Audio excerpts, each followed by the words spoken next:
life of a playwright is tough. It's not easy, as some people seem to think. You work hard writing plays, and nobody puts them on. You take up other lines of work to try to make a living. I became an actor, and people don't hire you.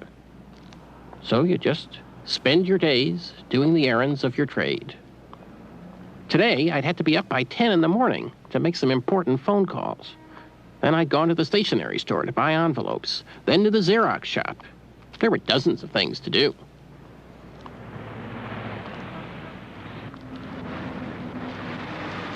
By 5 o'clock, I'd finally made it to the post office and mailed off several copies of my plays, meanwhile checking constantly with my answering service to see if my agent had called with any acting work. In the morning, the mailbox had just been stuffed with bills. What was I supposed to do? How was I supposed to pay them? After all, I was already doing my best. I've lived in this city all my life. I grew up on the Upper East Side, and when I was 10 years old, I was rich. I was an aristocrat, riding around in taxis, surrounded by comfort, and all I thought about was art and music. Now I'm 36, and all I think about is money.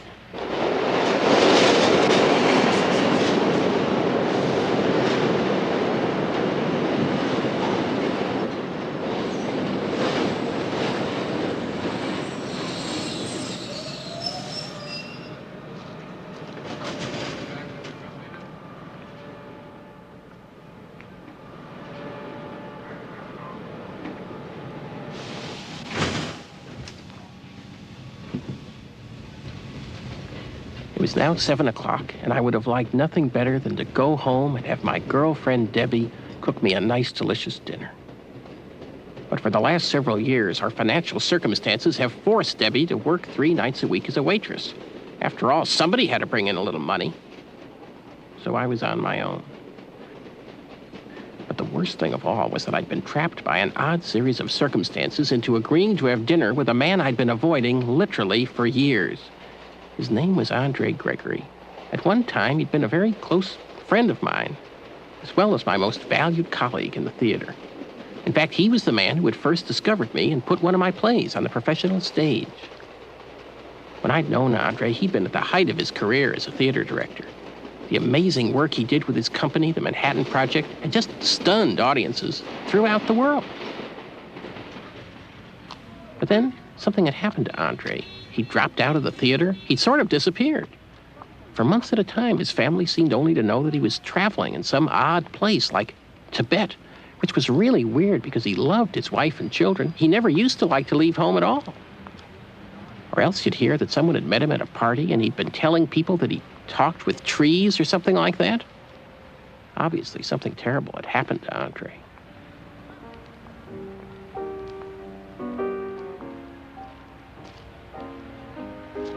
The whole idea of meeting him made me very nervous. I mean, I really wasn't up for that sort of thing. I had problems of my own. I mean, I couldn't help Andre. Was I supposed to be a doctor or what? Hello. Hello. Thank you.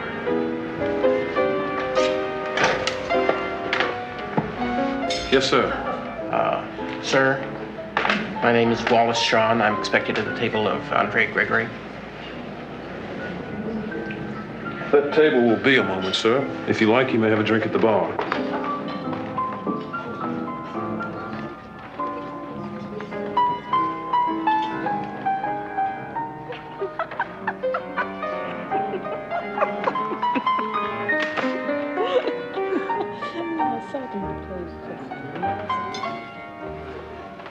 Good evening, sir.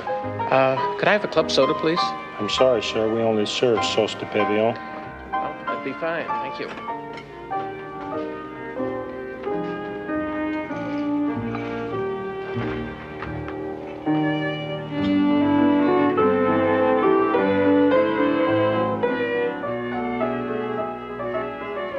I'd called Andre, and he'd suggested that we meet in this particular restaurant. I'd been rather surprised, because Andre's tastes used to be very ascetic. Even though people have always known that he has some money somewhere. I mean, how the hell else could he have been flying off to Asia and so on and still have been supporting his family? The reason I was meeting Andre was that an acquaintance of mine, George Grassfield, had called me and just insisted that I had to see him. Apparently, George had been walking his dog in an odd section of town the night before, and he'd suddenly come upon Andre leaning against a crumbling old building and sobbing. Andre had explained to George that he'd just been watching the Ingmar Bergman movie, Autumn Sonata, about 25 blocks away, and he'd been seized by a fit of ungovernable crying when the character played by Ingrid Bergman had said, "I could always live in my art, but never in my life."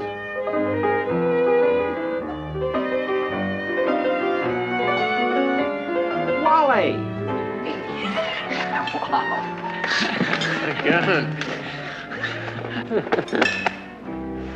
I remember when I first started working with Andre's company, I couldn't get over the way the actors would hug when they greeted each other. Wow, now I'm really in the theater, I thought. Wow, you look terrific. Wow, I feel terrible. Good evening, sir. Nice to see you again. Thank you. Good evening. I think I'll have a spritzer if I could. Yes, sir. Thank you. I was feeling incredibly nervous. I wasn't sure I could stick through an entire meal with him. So we talked about this and that. He told me a few things about Jerzy Grotowski, the great Polish theater director, who was a friend and almost like a kind of a guru of Andre's. He'd also dropped out of the theater. Grotowski was a pretty unusual character himself. At one time, he'd been quite fat, and then he'd lost an incredible amount of weight and become very thin and grown a beard. Your table is ready. Oh. If you feel like sitting down. Yes. Thank you.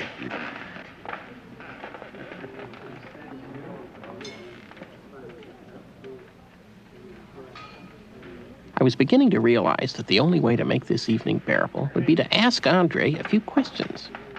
Asking questions always relaxes me. In fact, I sometimes think that my secret profession is that I'm a private investigator, a detective. I always enjoy finding out about people. Even if they're in absolute agony, I always find it very interesting. By the way, is he still thin? What? Grotowski. Is he still thin? Oh, absolutely.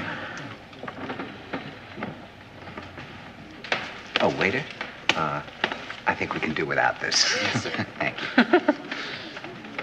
What about this one? 7 swimming shrimp. Ready for your order? Yes. The aranya galuska. How do you prepare that? Andre seemed to know an awful lot about the menu. I didn't understand a word of it. Fella. Very good, I think. No, I think I'll have the caille au raisin, the Very quail. good. Oh, quails. I'll have that as well. 2. Great. Great. And then I think to begin with the terrine de poisson. Yes. What is that? It's a sort of pâté, light, made of fish. Does it have bones in it? No bones. Perfectly safe. Well, what is the Bromborova Polevka? It's a potato soup. It's quite delicious. Oh, well, that's great. I'll have that. Thank you, very kind. Thank you very much. Well. Now, when was the last time that So we we saw each talked other? for a while about my writing and my acting, and about my girlfriend, Debbie, and we talked about his wife, Chiquita, and his 2 children, Nicholas and Marina. And I'd stay back in New York. Finally, I got around to asking him what he'd been up to in the last few years. God, I'm just dying to hear it. Really? Really. At first, he seemed a little reluctant to go into it. So I just kept asking, and finally, he started to answer. Conference on paratheatrical work then. And this must have been about 5 years ago. And Grotowski and I were walking along Fifth Avenue, and we were talking. See, he'd invited me to come to teach that summer in Poland, you know, to teach a workshop to actors and directors and whatever. And I told him that I didn't want to come because really I had nothing left to teach. I had nothing left to say. I didn't know anything. I couldn't teach anything. Exercises meant nothing to me anymore. Working on scenes from plays seemed ridiculous. I didn't know what to do. I mean, I just couldn't do it. So he said, why don't you tell me anything you'd like to have if you did a workshop for me, no matter how outrageous, and maybe I can give it to you. So I said, well, if you could give me 40 Jewish women who speak neither English nor French, either women who've been in the theater for a long time and want to leave it but don't know why, or young women who love the theater but have never seen a theater they could love. And if these women could play the trumpet or the harp, and if I could work in a forest, I'd come. A week later, or 2 weeks later, he called me from Poland, and he said, well, 40 Jewish women is a little hard to find. But he said, I do have 40 women. They all pretty much fit the definition. And he said, I also have some very interesting men, but you don't have to work with them. These are all people who have in common the fact that they're questioning the theater. They don't all play the trumpet or the harp, but they all play a musical instrument, and none of them speak English. And he'd found me a forest, Wally. And the only inhabitants of this forest were some wild boar and a hermit. So that was an offer I couldn't refuse. I had to go. So I went to Poland, and this wonderful group of young men and women. And the forest he had found us was absolutely magical. You know, it was a huge forest. I mean, the trees were so large that 4 or 5 people linking their arms couldn't get their arms around the trees. And so we were camped out beside the ruins of this tiny little castle, and we would eat around this great stone slab that served as a sort of a table. And our schedule was that usually we'd start work around sunset, and then generally we'd work until about 6 or 7 in the morning, and then, because the Poles loved to sing and dance, we'd sing and dance until about 10 or 11 in the morning, and then we'd have our food, which was generally bread, jam, cheese, and tea, and then we'd sleep from around noon to sunset. Now, technically, of course, the situation is a very interesting one, because if you find yourself in a forest with a group of 40 people who don't speak your language, then all your moorings are gone. What do you mean exactly? Well, what we do is just sit there and wait for someone to have an impulse to do something. Now, in a way, that's something like a theatrical improvisation. I mean, you know, if you were a director working on a play by Chekhov, you might have the actors playing the mother, the son, or the uncle all sit around in a room and do a made-up scene that isn't in the play. For instance, you might say to them, all right, let's say that it's a rainy Sunday afternoon on Soren's estate, and you're all trapped in the drawing room together. And then everyone would improvise, saying and doing what their character might say and do in that circumstance. Except that in this type of improvisation, the kind we did in Poland, the theme is oneself.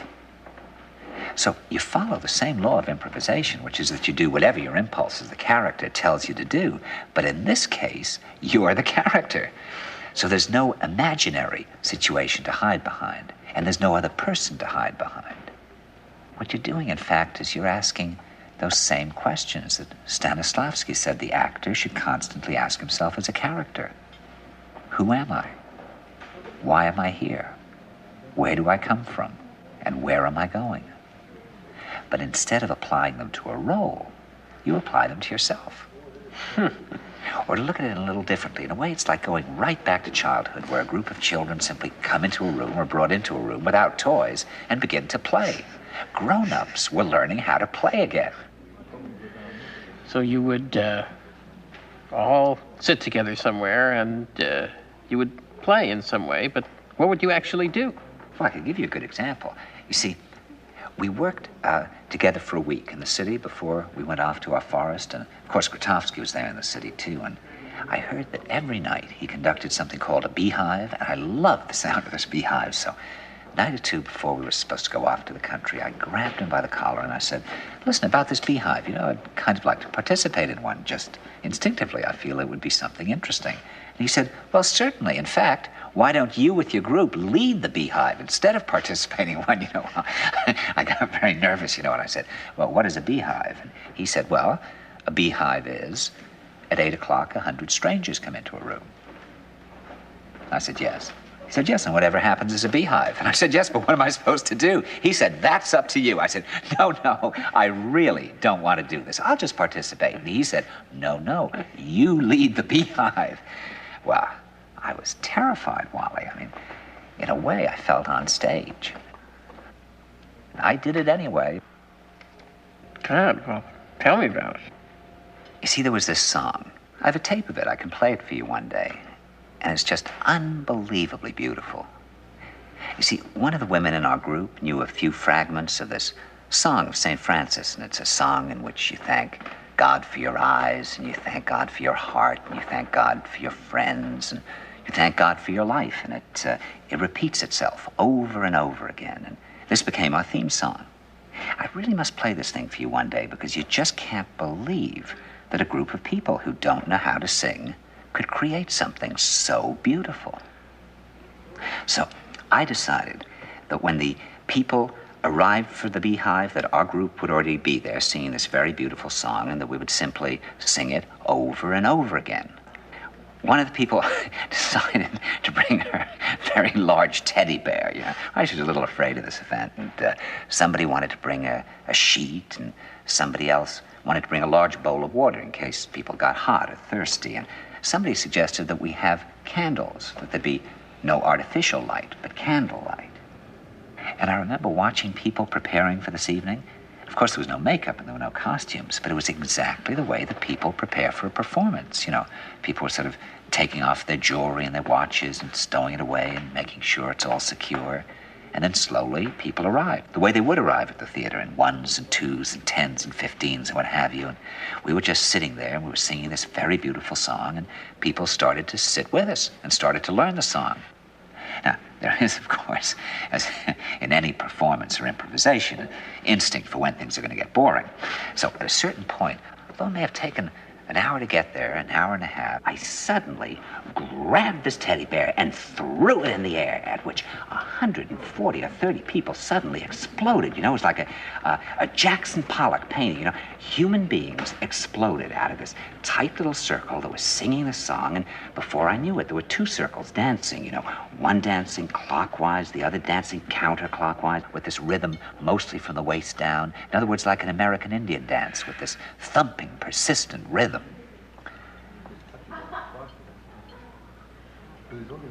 Now, you can easily see, because we're talking about group trance, where the line between something like this and something like Hitler's Nuremberg rallies is, in a way, a very thin line.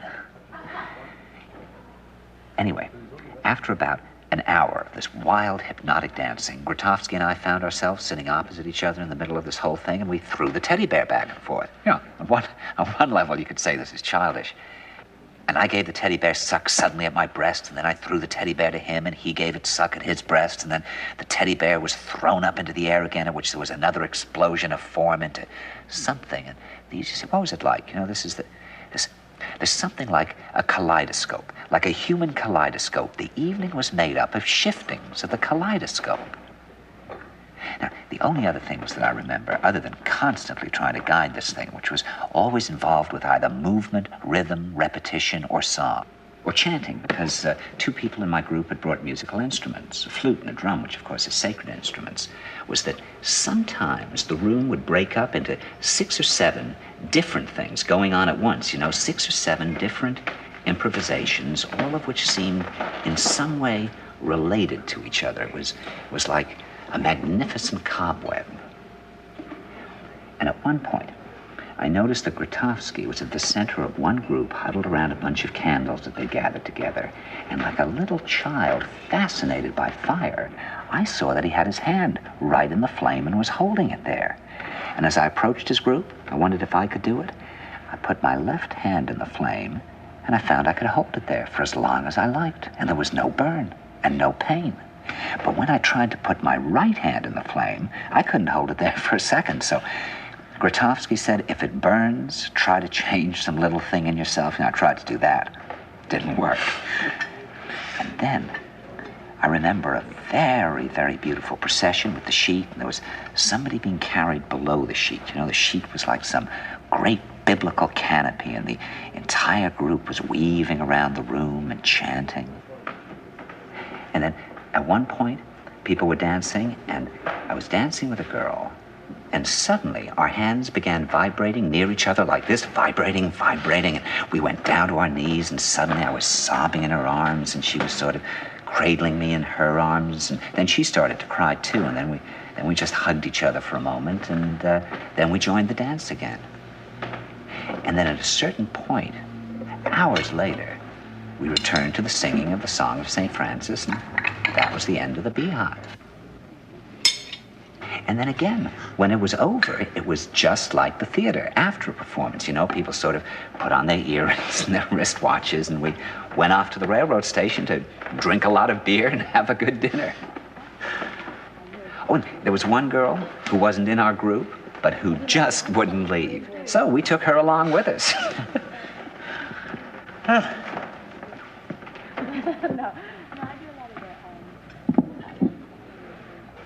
God. Well, tell me some of the other things you did with your group. Well, I remember once when we were in the city, we tried doing an improvisation, the kind that I used to do in New York. Everybody's supposed to be on an airplane, and they've all learned from the pilot that there's something wrong with the motor. But what was unusual about this improvisation was that two people who participated in it fell in love. They've in fact married. And when we went, out of fear of being on this plane, they fell in love, thinking they were going to die at any moment. And when we went to the forest, these two disappeared because they understood the experiment so well that they realized that to go off together in the forest was much more important than any kind of experiment the group could do as a whole. So about halfway through the week, we stumbled into a clearing in the forest, and the two of them were fast asleep in each other's arms. It was around dawn, and we put flowers on them to let them know we'd been there, and then we crept away. And then on the last day of our stay in the forest, these two showed up, and they shook me by my hands, and they thanked me very much for the wonderful work they've been able to do, you see. They understood what it was about. I mean, that, of course, poses the question of what was it about? But it has something to do with living. And then on the final day of our stay in the forest, the whole group did something so wonderful for me, Wally. They arranged a christening, a baptism for me, and they filled the castle with flowers, and it was just a miracle of light because they had literally set up hundreds of candles and torches. I mean, no church could have looked more beautiful. There was a simple ceremony, and one of them played the role of my godmother, and another played the role of my godfather, and I was given a new name.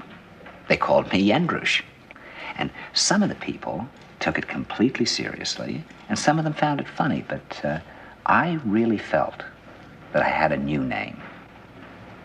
And then we had an enormous feast with blueberries picked from the field and chocolate someone had gone a great distance to buy, and raspberry soup, rabbit stew, and we sang Polish songs and Greek songs, and everybody danced for the rest of the night. Well, I have a picture. See, this was, let's see. Oh yeah, this was me in the forest. See? That's what I felt like. That's the state I was in. God. Yeah, I remember George told me he'd seen you around that time. He said you looked like you'd come back from a war. Yeah, I remember meeting him. He asked me a lot of friendly questions. I think I called you up too that summer, didn't I? Huh. I think I was out of town.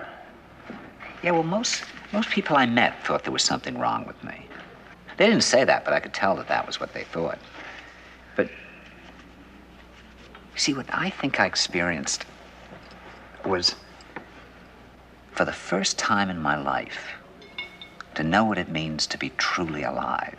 Now, that's very frightening, because with that comes an immediate awareness of death. Because they go hand in hand, the kind of impulse that led to Walt Whitman, that led to Leaves of Grass, that feeling of being connected to everything means to also be connected to death.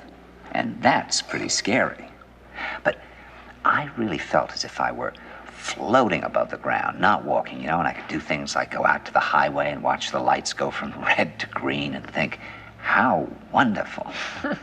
And then one day, in the early fall, I was out in the country, walking in a field, and I suddenly heard a voice say Little Prince. Now, of course, The Little Prince was a book that I always thought of as disgusting childish treacle, but still I thought, well, if a voice comes to me in a field, this was the first voice I had ever heard. Maybe I should go and read the book.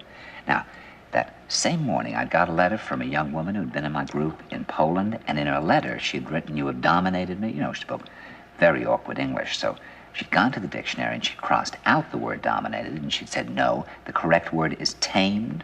And then when I went to town and bought the book and started to read it, I saw that taming was the most important word in the whole book.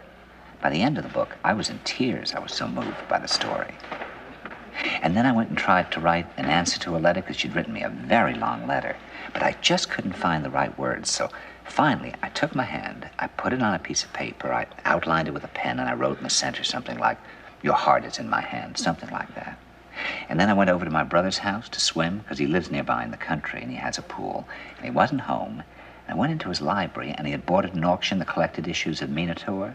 You know, the Surrealist magazine? Oh, it was a great, great Surrealist magazine in the 20s and 30s. And I never, you know, I consider myself a bit of a Surrealist. I had never, ever seen a copy of Minotaur. And here they all were, bound year after year. So, at random, I picked one out, I opened it up, and there was a full-page reproduction of the letter A from Tenniel's Alice in Wonderland. And I thought that, well, you know, it's been a day of coincidence, but that's not unusual that the Surrealists would have been interested in Alice, and I did a play of Alice. So at random, I opened to another page, and there were 4 handprints.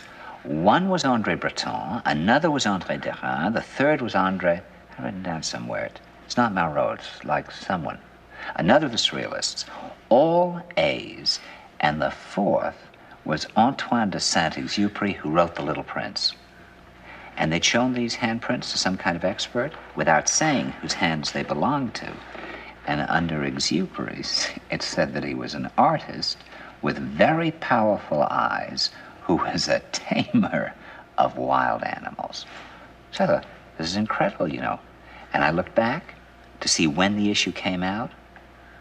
It came out on the newsstands May 12th, 1934, and I was born during the day of May 11th, 1934. So, that's what started me on Saint-Exupéry and The Little Prince.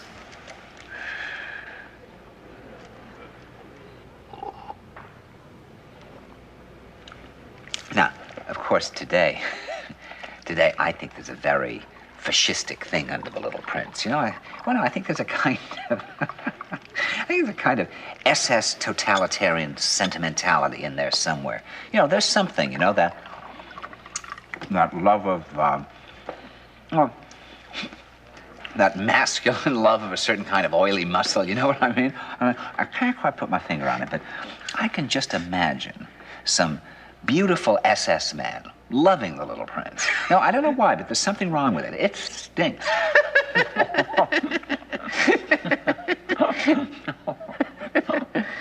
Well, didn't George tell me that you were going to do a play that was based on The Little Prince? Well, what happened, Wally, was that fall, I was in New York, and I met this young Japanese Buddhist priest named Kozan, and I thought he was Puck from the Midsummer Night's Dream. You know, he had this beautiful, delicate smile. I thought he was the Little Prince. So, naturally, I decided to go off to the Sahara Desert to work on the Little Prince with 2 actors and this Japanese monk. You did? Well, I mean, I was still in a very peculiar state at that time, Wally. You know, I would look in the rear view mirror of my car and see little birds flying out of my mouth. I remember always being exhausted in that period. I always felt weak, you know, I really didn't know what was going on with me, and I would just sit out there all alone in the country for days and do nothing but write in my diary, and I was always thinking about death. But you went to the Sahara. Oh, yes, we went off into the desert, and we rode through the desert in camels, and we rode, and then at night we would walk out under that enormous sky and look at the stars. I just kept thinking about the same things that I was always thinking about at home, particularly about Chiquita. In fact, I thought about just about nothing but my marriage. And then I remember one incredibly dark night, being at an oasis, and there were palm trees moving in the wind, and I could hear Kozan singing far away in that beautiful bass voice, and I tried to follow his voice along the sand. See, I thought he had something to teach me, Wally. And sometimes I would meditate with him. Sometimes I'd go off and meditate by myself. You know, I would see images of Chiquita. Once, I actually saw her growing old and her hair turning gray in front of my eyes, and I would just wail and yell my lungs out there on the dunes. Anyway, the desert was pretty horrible. It was pretty cold. We were searching for something, but we couldn't tell if we were finding anything. You know, the once Kozan and I, we were sitting on a dune and we just ate sand.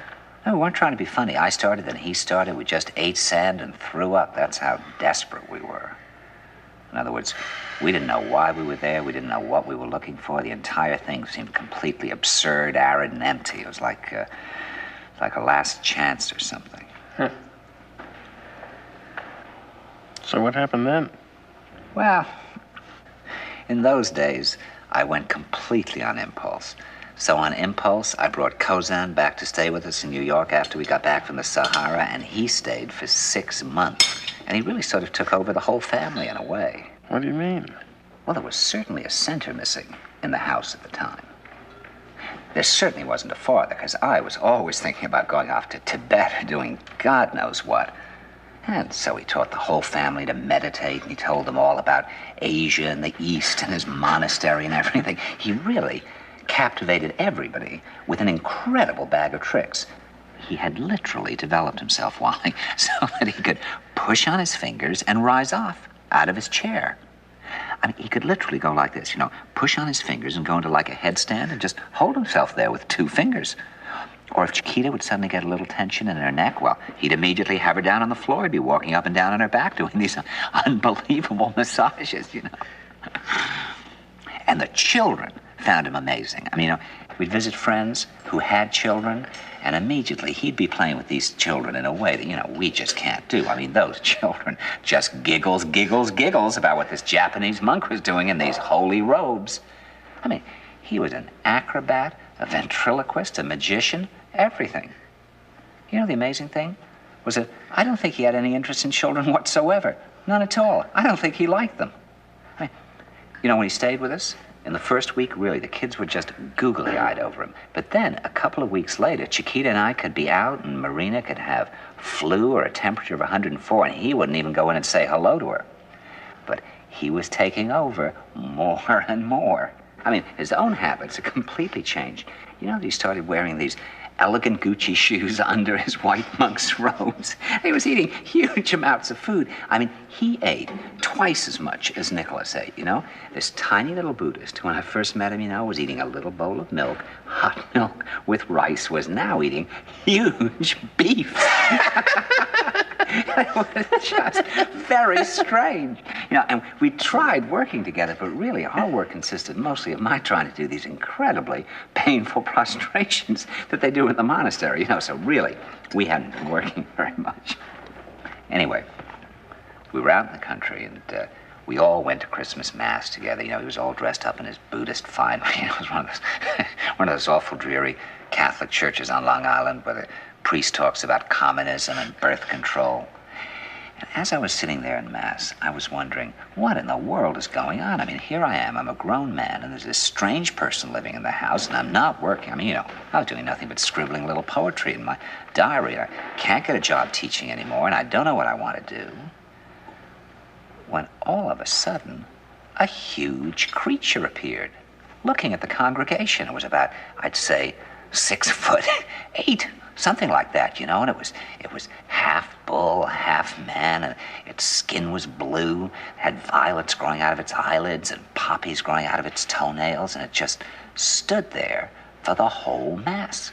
I mean, I could not make that creature disappear. I thought, oh, well, I'm just seeing this because I'm bored, close. I could not make that creature go away. Okay, now, I didn't talk with people about it because they'd think I was weird, but I felt that this creature was somehow coming to comfort me, that somehow he was appearing to say, well, you may feel low, and you might not be able to create a play right now, but look what can come to you on Christmas Eve. Hang on, old friend. I may seem weird to you, but on these weird voyages, weird creatures appear. It's part of the journey. You're okay. Hang in there.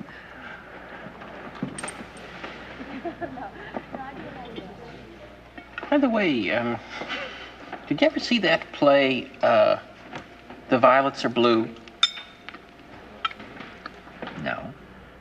Oh, when you mentioned the violets, it reminded me of that. It was about people being strangled on a submarine.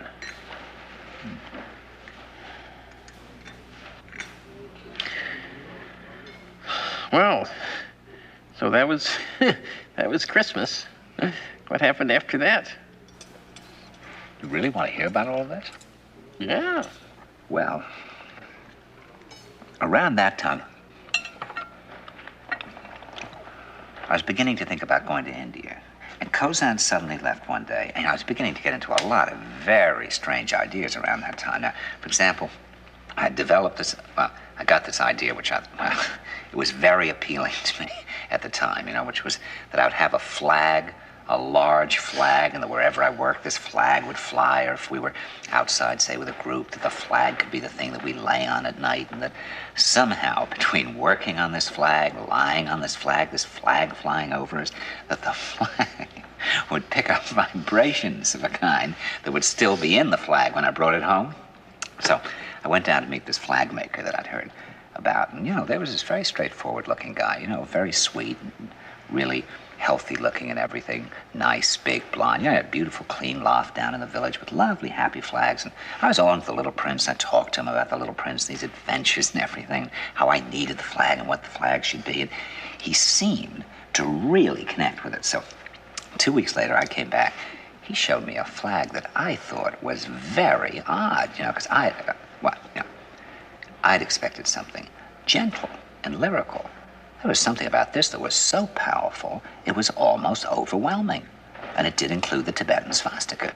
You put a swastika in your flag? It was the Tibetan swastika, not the Nazi swastika. It's one of the most ancient Tibetan symbols. And it was just strange, But I brought it home because my idea with this flag was that before I left for India, I wanted several people who were close to me to have this flag in the room for the night, to sleep with it, and then in the morning to sew something into the flag. So I took the flag into Marina and I said, "Hey, look at this. What do you think of this?" And she said, "What is that? That's awful." I said, "It's a flag." And she said, "I don't like it." And I said, "Oh, well, I kind of thought you might like to spend the night with it, But she really thought the flag was awful.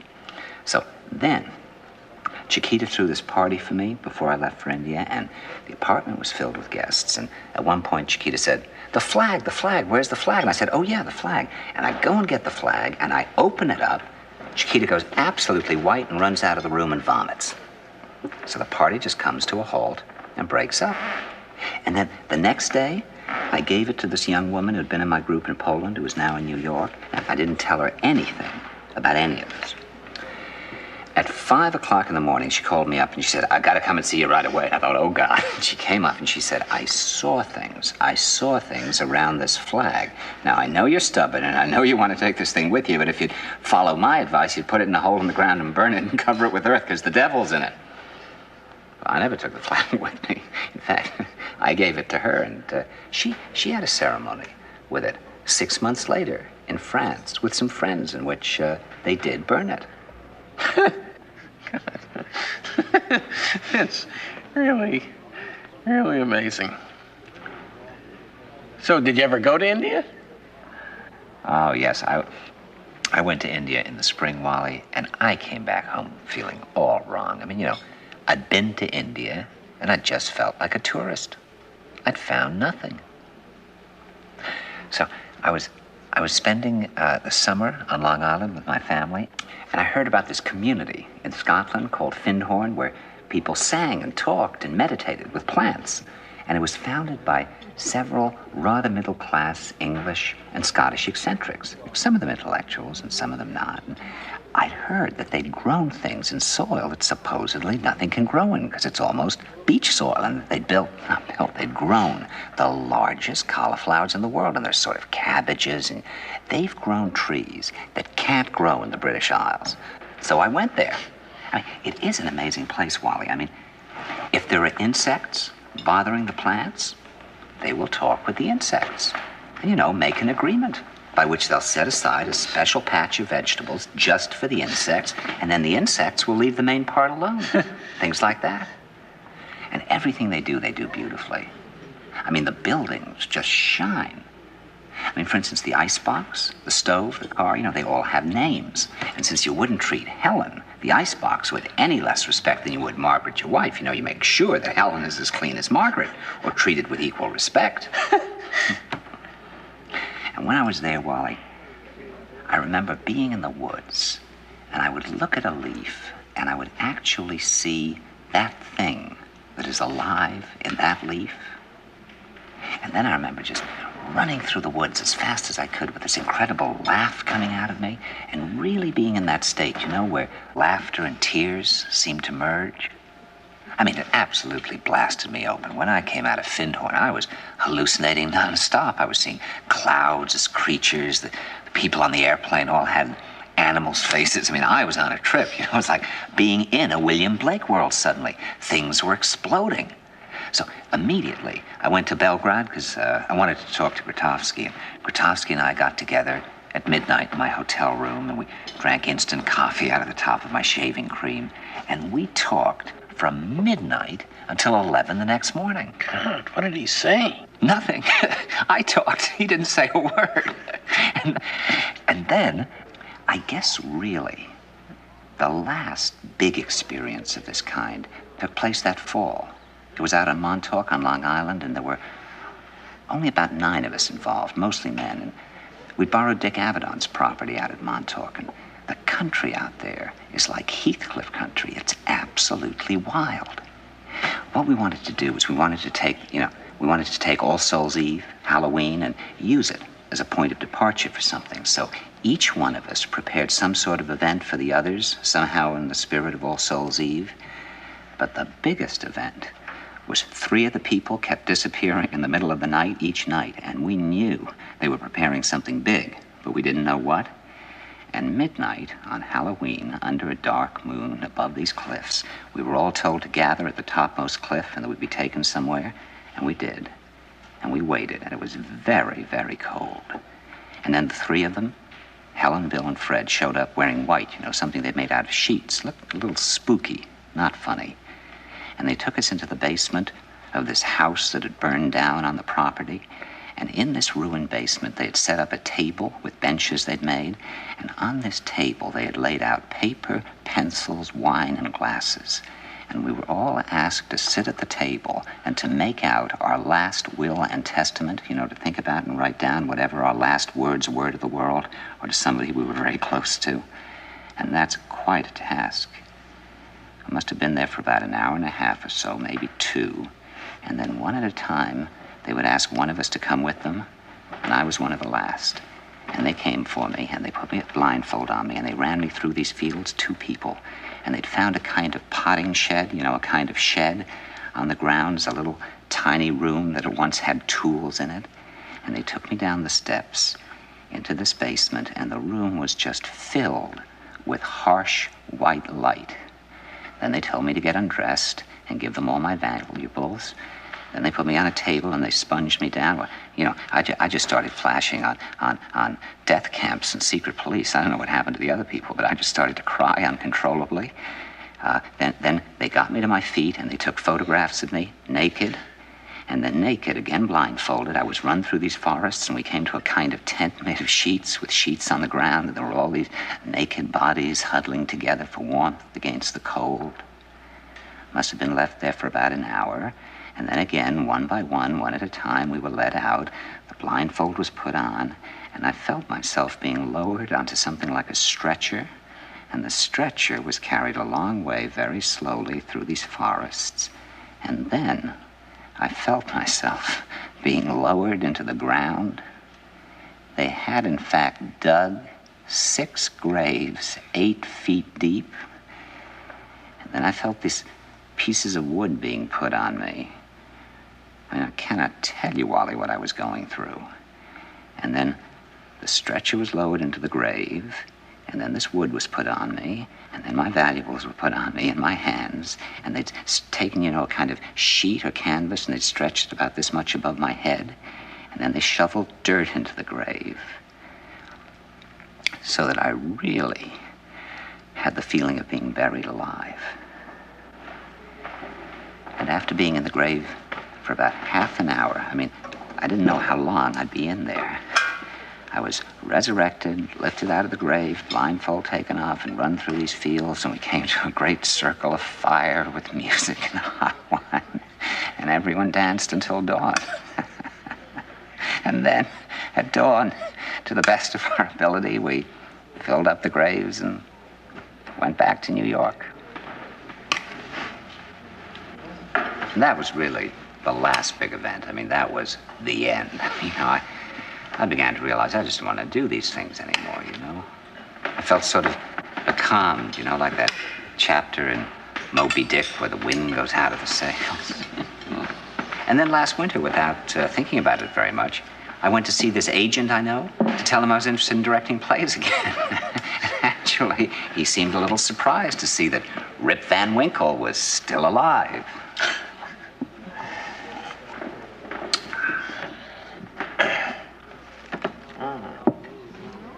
God, I didn't know they were so small. Well, you know, frankly, I'm sort of repelled by the whole story, if you really want to know. What? I mean, who did I think I was, you know?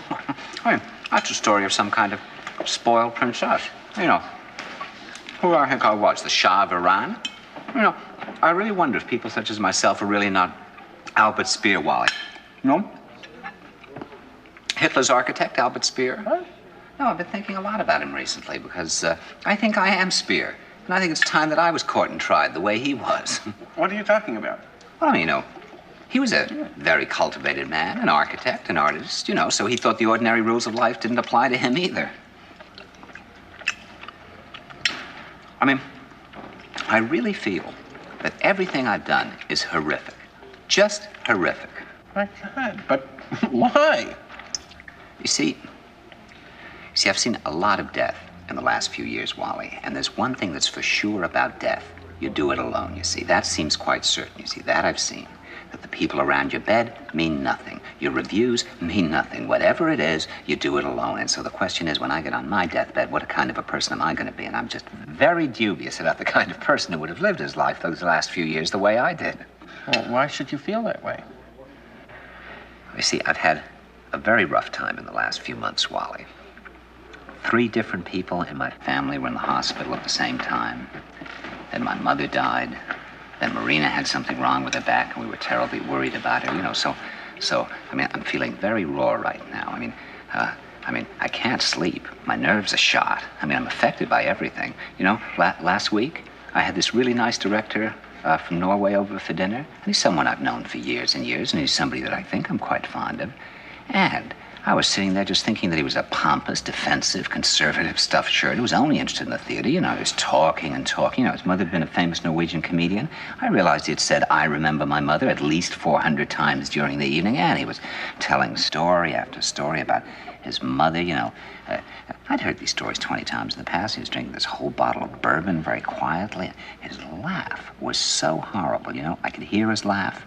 The pain in that laugh, the hollowness, you know, what being that woman's son had done to him, you know. So at a certain point, I just had to ask him to leave nicely, you know. I told him I had to get up early the next morning because it was so horrible. It was just as if he had died in my living room. And then, you know, then I went into the bathroom and cried because I felt I'd lost a friend. And then after he'd gone, I turned the television on, and there was this guy who just won the something, you know, some sports event, some kind of great big check and some kind of huge silver bottle. And you know, he couldn't stuff the check in the bottle, and he put the bottle in front of his nose and pretended it was his face.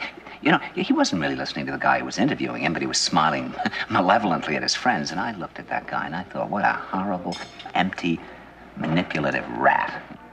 Then I thought, that guy is me. Then last night, actually, you know, it was our 20th wedding anniversary. I took Chiquita to see the show about Billie Holiday, and I looked at these show business people who know nothing about Billie Holiday. Nothing, you see, are really kind of, in a way, intellectual creeps. And I suddenly had this feeling. I mean, you know, I was just sitting there crying through most of the show. I suddenly had this feeling. I was just as creepy as they were. And then my whole life had been a sham. And I didn't have the guts to be Billie Holiday either. I mean, I really feel that I'm just washed up, wiped out. I feel I've just squandered my life. Andre, now, how can you say something like that? I mean,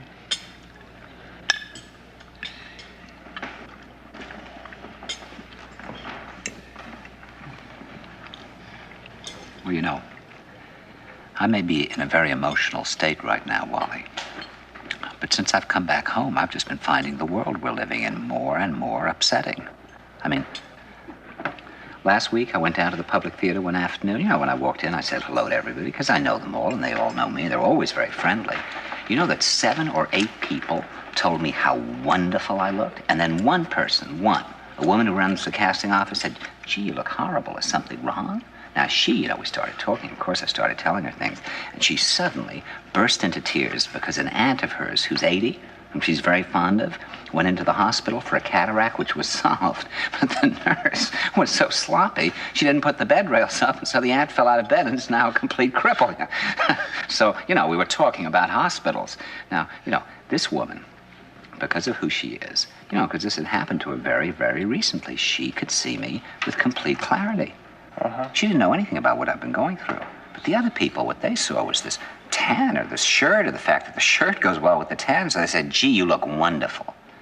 Now they're living in an insane dream world. They're not looking. That seems very strange to me. Right. Because they just didn't see anything somehow except the few little things that they wanted to see.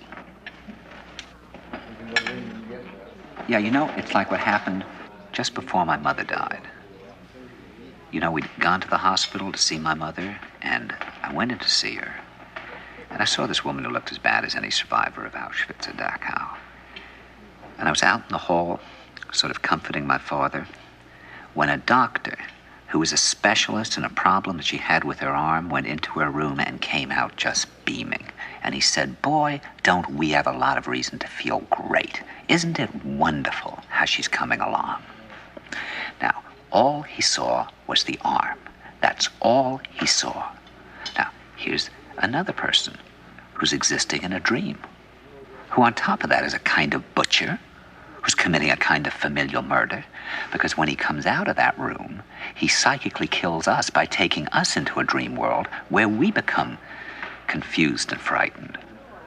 Because the moment before, we saw somebody who already looked dead, and now here comes a specialist who tells us they're in wonderful shape.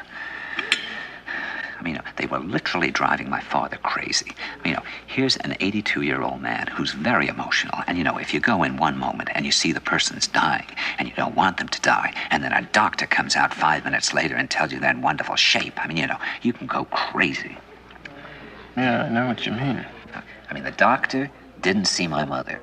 People at the public theater didn't see me. We're just walking around in some kind of fog. I think we're all in a trance. We're walking around like zombies. I don't think we're even aware of ourselves or our own reaction to things. We're just going around all day like unconscious machines, and meanwhile there's all of this rage and worry and uneasiness just building up and building up inside us. That's right. It just builds up. And then it just leaps out inappropriately. I remember when I was acting in this play based on The Master and Margarita by Bulgakov, and I was playing the part of the cat. But they had trouble making up my cat suit, so I didn't get it delivered to me until the night of the first performance, particularly the head. I'd never even had a chance to try it on. And about 4 of my fellow actors actually came up to me, and they said these things, which I just couldn't help thinking were attempts to destroy me. One of them said, oh, well, now, that head will totally change your hearing in the performance. You may hear everything completely differently, and it may be very upsetting. Now, I was once at a performance where I was wearing earmuffs, and I couldn't hear anything anybody said. And then another one said, oh, whenever I wear even a hat on stage, I tend to faint. Those remarks were just full of hostility. Because, if I'd listened to those people, I would have gone out there on stage, I wouldn't have been able to hear anything, and I would have fainted. But the hostility was completely inappropriate, because, in fact, those people liked me. That hostility was just some feeling that was left over from some previous experience. Because somehow in our social existence today, we're only allowed to express our feelings weirdly and indirectly. If you express them directly, everybody goes crazy. Well, did you express your feelings about what those people said to you? No. I didn't even know what I felt till I thought about it later. And at the most, in a situation like that, even if I had known what I felt, I might say something if I'm really annoyed, like, oh yeah, well, that's just fascinating. And I probably will faint tonight, just as you did. I do just the same thing myself. We can't be direct, so we end up saying the weirdest things.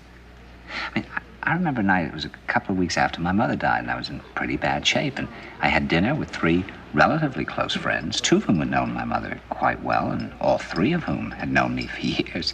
You know that we went through that entire evening without my being able to, for a moment, get anywhere near, not that I wanted to sit and have this dreary evening in which I was talking about all this pain that I was going through and everything. Really, not at all. But the fact that nobody could say, gee, what a shame about your mother, or how are you feeling? It was just as if nothing had happened. They were all making these jokes and laughing. I got quite crazy, as a matter of fact. One of these people mentioned a certain man of mine I don't like very much, and I started screeching about how he'd just been found in the Bronx River and his penis had dropped off from gonorrhea and all kinds of insane things. And later, when I got home, I realized I'd just been desperate to break through this ice. Yep. I mean, do you realize, Wally, if you brought that situation into a Tibetan home, that'd be just so far out. I mean, they wouldn't be able to understand it. I mean, that'd be simply so weird, Wally. If 4 Tibetans came together and tragedy had just struck one of the ones and they spent the whole evening going, I mean, Tibetans would have looked at that and thought that was the most unimaginable behavior. But for us, that's common behavior. I mean, really, the Africans would have probably put their spears into all 4 of us because it would have driven them crazy. They would have thought we were dangerous animals or something like that. I mean, that's absolutely abnormal behavior. Is everything all right, gentlemen? Great.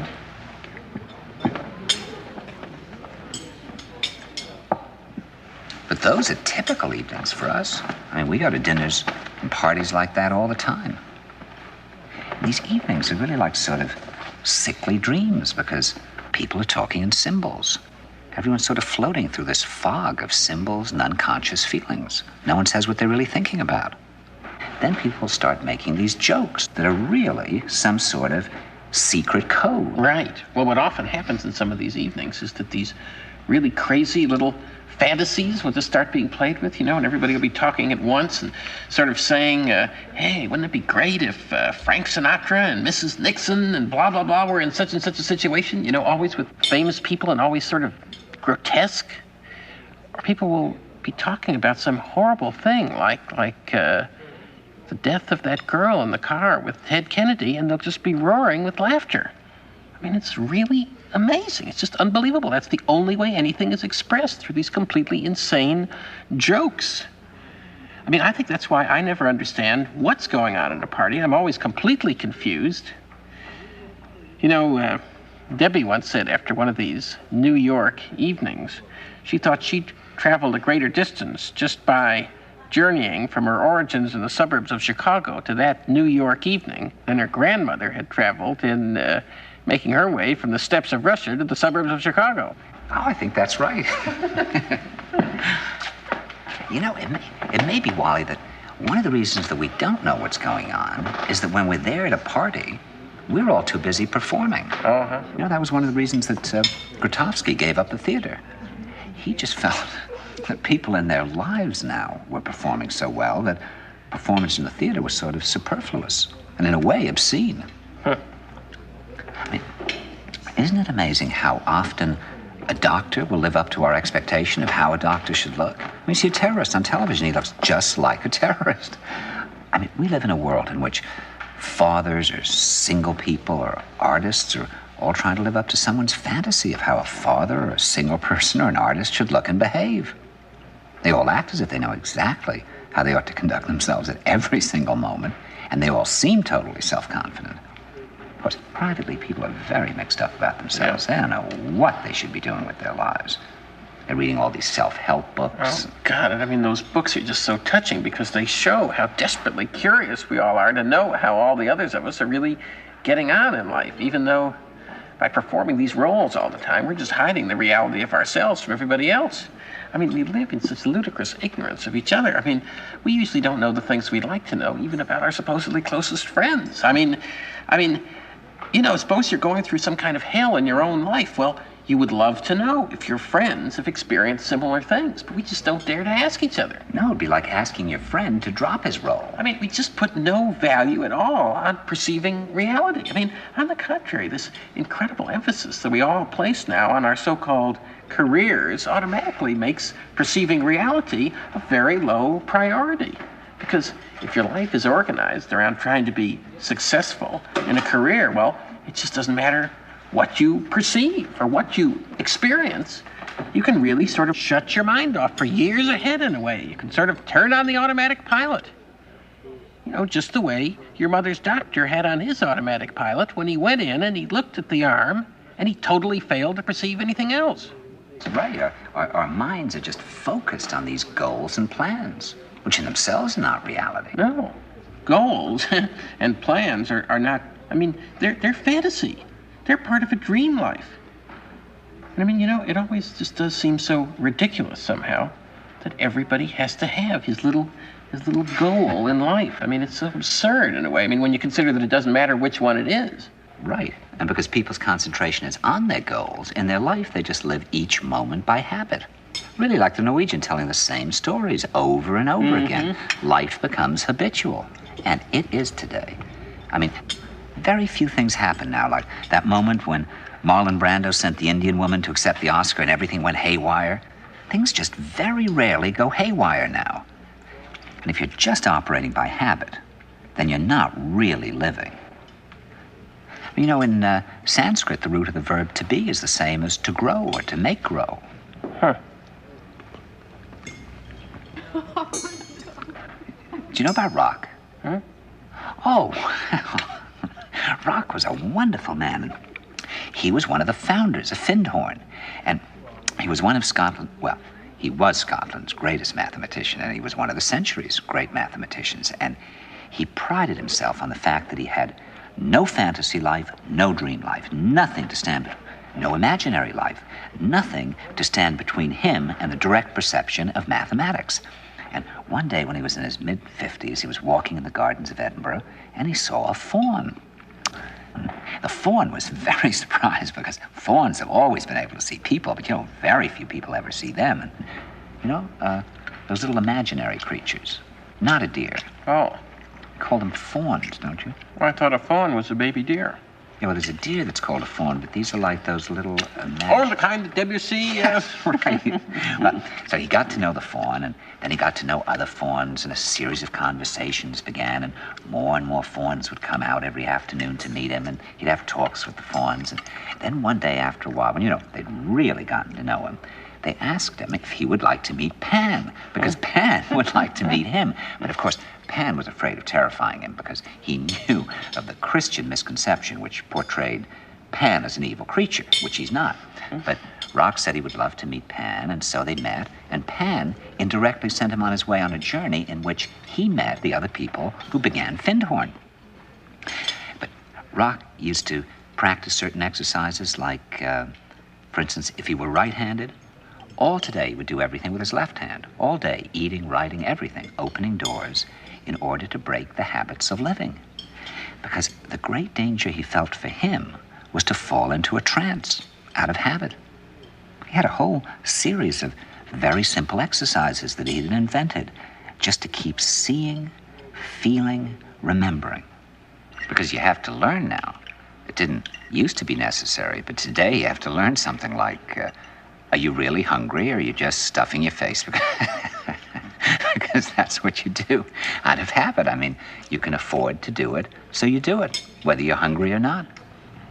You know, if you go to the Buddhist meditation center, they make you taste each bite of your food, so it takes 2 hours. It's horrible to eat your lunch, but you're conscious of the taste of your food. If you're just eating out of habit, then you don't taste the food, and you're not conscious of the reality of what's happening to you. You enter the dream world again. Now, do you think maybe we live in this dream world because we do so many things every day that affect us in ways that somehow we're just not aware of? And, you know, I was thinking, now last Christmas, Debbie and I were given an electric blanket. And I can tell you that it is just such a marvelous advance over our old way of life, and it is just great. But it is quite different from not having an electric blanket. And I sometimes sort of wonder, well, what is it doing to me? I mean, I sort of feel I'm not sleeping quite in the same way. No, you wouldn't be. I mean, and my dreams are sort of different. And I feel a little bit different when I get up in the morning. I wouldn't put an electric blanket on for anything. First, I'd be worried I might get electrocuted. No, I don't trust technology. But I mean, the main thing, Wally, is that I think that that kind of comfort just separates you from reality in a very direct way. You mean? I mean, if you don't have that electric blanket and your apartment is cold and you need to put on another blanket or go into the closet and pile up coats on top of the blanket you have, well, then you know it's cold. And that sets up a link of things. You have compassion for well, is the person next to you cold? Are there other people in the world who are cold? What a cold night. I like the cold. My God, I never realized. I don't want a blanket. It's fun being cold. I can snuggle up against you even more because it's cold. All sorts of things occur to you. Turn on that electric blanket and it's like taking a tranquilizer. It's like being lobotomized by watching television. I think you enter the dream world again. I mean, what does it do to us, Wally, living in an environment where something as massive as the seasons or winter or cold don't in any way affect us? I mean, we're animals after all. I mean, what does that mean? I think that means that instead of living under the sun and the moon and the sky and the stars, we're living in a fantasy world of our own making. Yeah, but I mean, I would never give up my electric blanket, Andre. I mean, because New York is cold in the winter. I mean, our apartment is cold.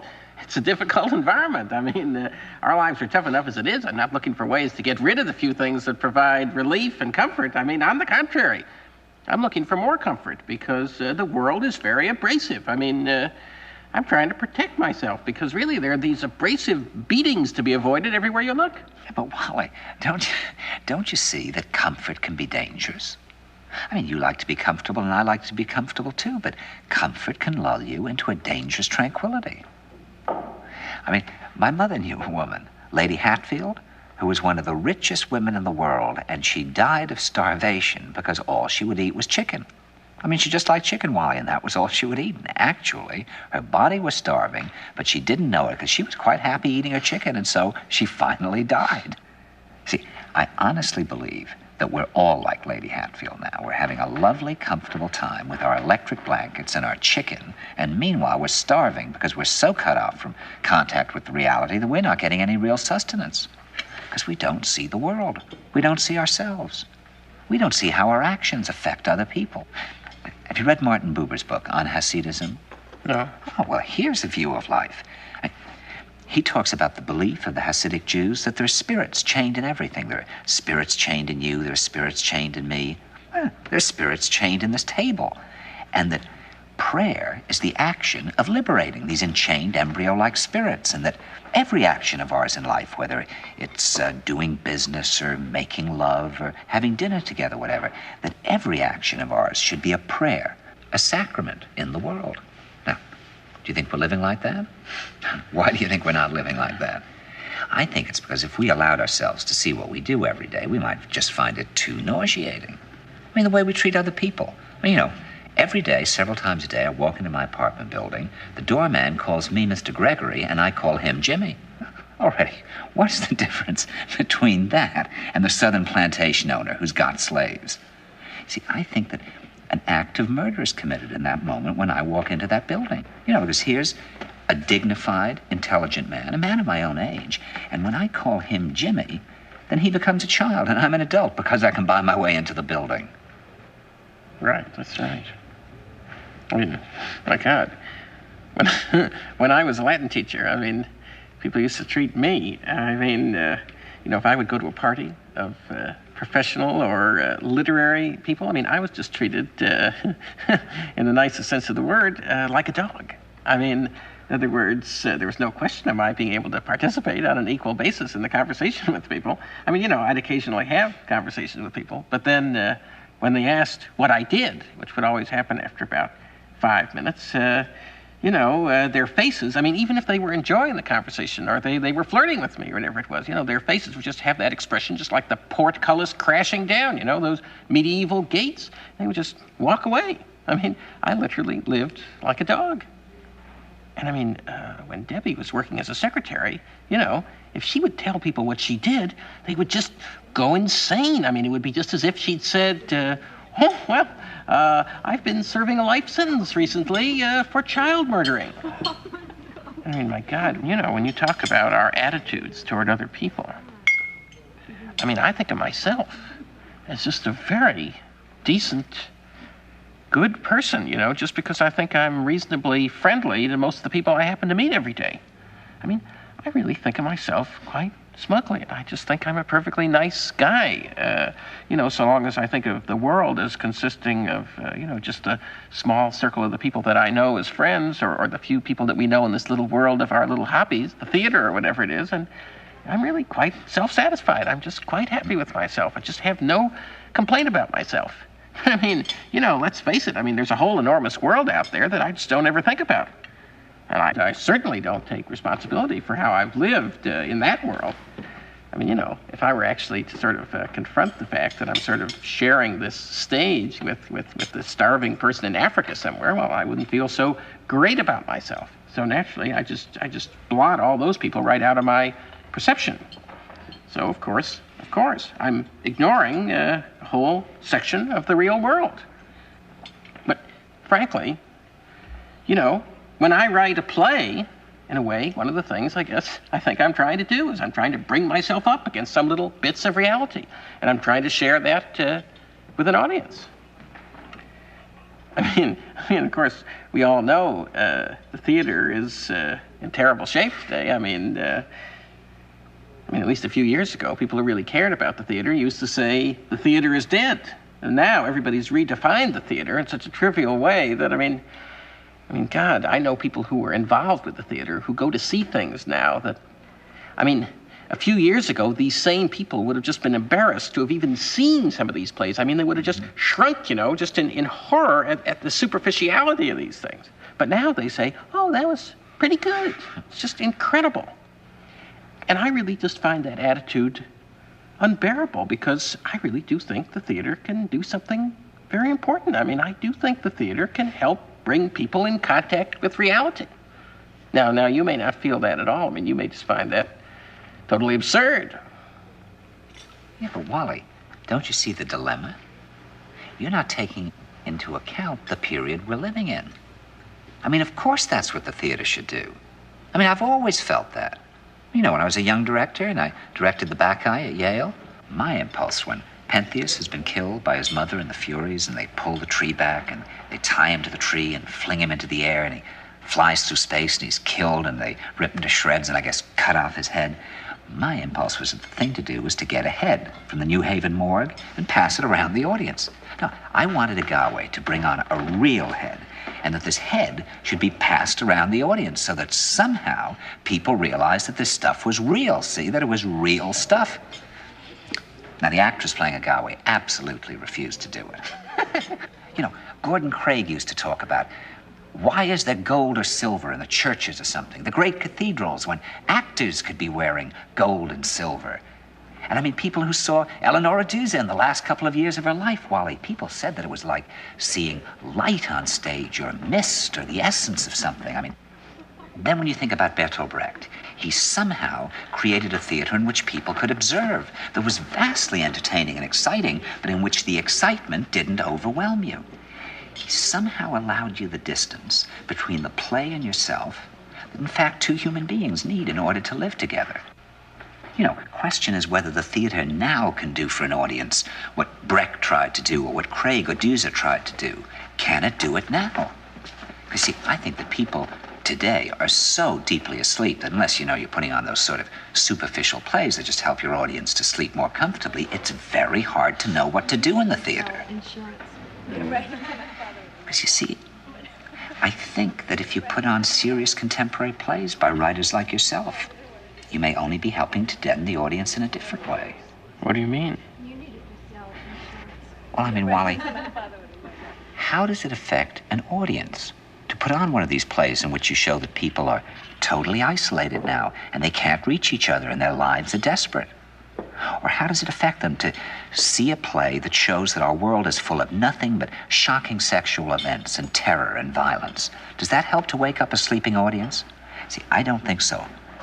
Because I think it's very likely that the picture of the world that you're showing them in a play like that is exactly the picture of the world they have already. I mean, you know, they know their own lives and relationships are difficult and painful.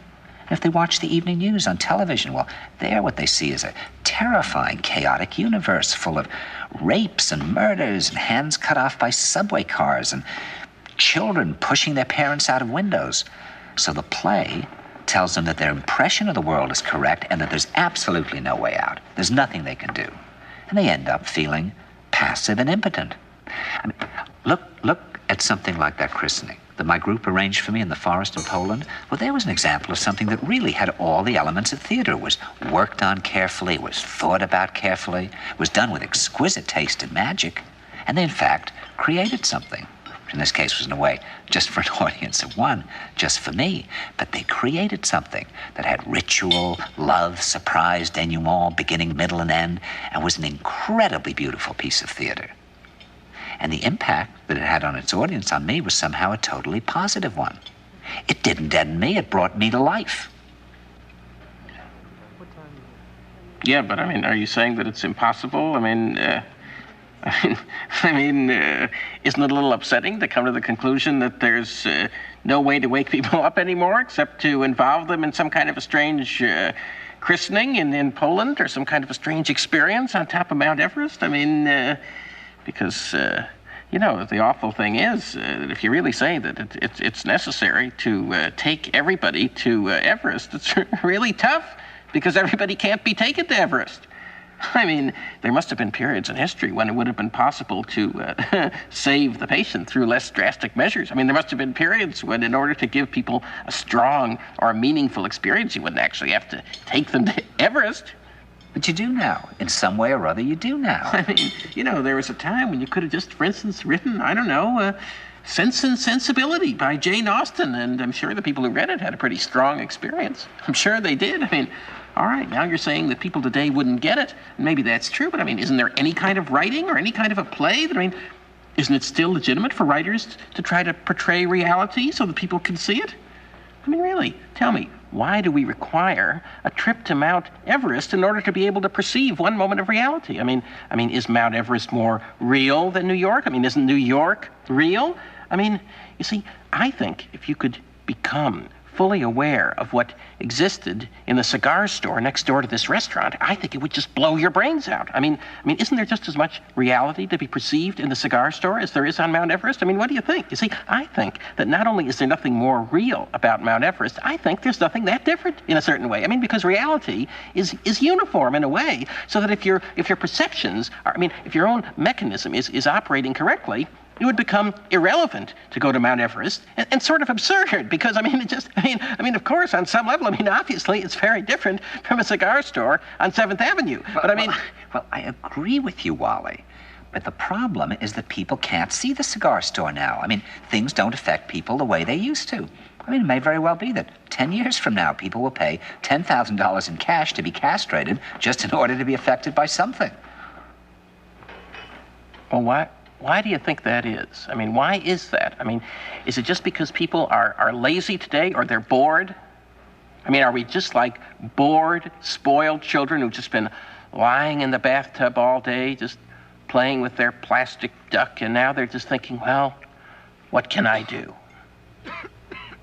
Okay, yes. We are bored. We're all bored now. But has it ever occurred to you, Wally, that the process that creates this boredom that we see in the world now may very well be a self-perpetuating, unconscious form of brainwashing created by a world totalitarian government based on money, and that all of this is much more dangerous than one thinks, and it's not just a question of individual survival, Wally, but that somebody who's bored is asleep, and somebody who's asleep will not say no? See, I keep meeting these people. Just a few days ago, I met this man whom I greatly admire. He's a Swedish physicist, Gustav Bjornstrand, and he told me that he no longer watches television, he doesn't read newspapers, and he doesn't read magazines. He's completely cut them out of his life because he really does feel that we're living in some kind of Orwellian nightmare now, and that everything that you hear now contributes to turning you into a robot. And when I was at Findhorn, I met this extraordinary English tree expert who had devoted his life to saving trees. Just got back from Washington, lobbying to save the redwoods. He's 84 years old. He always travels with a backpack because he never knows where he's going to be tomorrow. And when I met him at Findhorn, he said to me, "Where are you from?" And I said, "New York." He said, "Ah, New York, yes, that's a very interesting place. Do you know a lot of New Yorkers who keep talking about the fact that they want to leave but never do?" And I said, "Oh, yes." And he said, "Why do you think they don't leave?" I gave him different banal theories. He said, "Oh, I don't think it's that way at all." He said, "I think that New York is the new model for the new concentration camp, where the camp has been built by the inmates themselves, and the inmates are the guards, and they have this pride in this thing they've built. They've built their own prison, and so they exist in a state of schizophrenia, where they are both guards and prisoners, and as a result, they no longer have, having been lobotomized, the capacity to leave the prison they've made, or to even see it as a prison." And then he went into his pocket and he took out a seed for a tree and he said, "This is a pine tree." He put it in my hand and he said, "Escape before it's too late." See, actually for 2 or 3 years now, Chiquita and I have had this very unpleasant feeling that we really should get out. And we really should feel like Jews in Germany in the late 30s. Get out of here. Of course, the problem is where to go, because it seems quite obvious that the whole world is going in the same direction. See, I think it's quite possible that the 1960s represented the last burst of the human being before he was extinguished, and that this is the beginning of the rest of the future now, and that from now on there'll simply be all these robots walking around, feeling nothing, thinking nothing, and there'll be nobody left almost to remind them that there once was a species called a human being, with feelings and thoughts, and that history and memory are right now being erased, and soon nobody will really remember that life existed on the planet. Now, of course, Bjornstrand feels that there's really almost no hope, and that we're probably going back to a very savage, lawless, terrifying period. Findhorn people see it a little differently. They're feeling that there'll be these pockets of light springing up in different parts of the world, and that these will be, in a way, invisible planets on this planet. And that as we, or the world, grow colder, we can take invisible space journeys to these different planets, refuel for what it is we need to do on the planet itself, and come back. And it's their feeling that there have to be centers now where people can come and reconstruct a new future for the world. And when I was talking to Gustav Bjornstrand, he was saying that actually these centers are growing up everywhere now. And that what they're trying to do, which is what Findhorn was trying to do, and in a way, what I was trying to do. I mean, these things can't be given names, but in a way, these are all attempts at creating a new kind of school or a new kind of monastery. And Bjornstrand talks about the concept of reserves, islands of safety, where history can be remembered and the human being can continue to function in order to maintain the species through a dark age. In other words, we're talking about an underground, which did exist in a different way during the Dark Ages among the mystical orders of the Church. And the purpose of this underground is to find out how to preserve the light, life, the culture, how to keep things living. You see, I keep thinking that what we need is a new language, a language of the heart, languages in the Polish forest where language wasn't needed. Some kind of language between people that is a new kind of poetry. That's the poetry of the dancing bee that tells us where the honey is.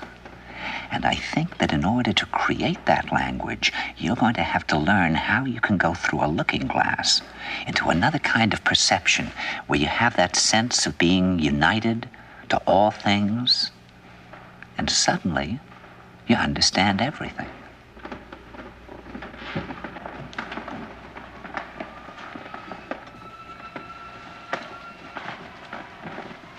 Are you ready for some dessert?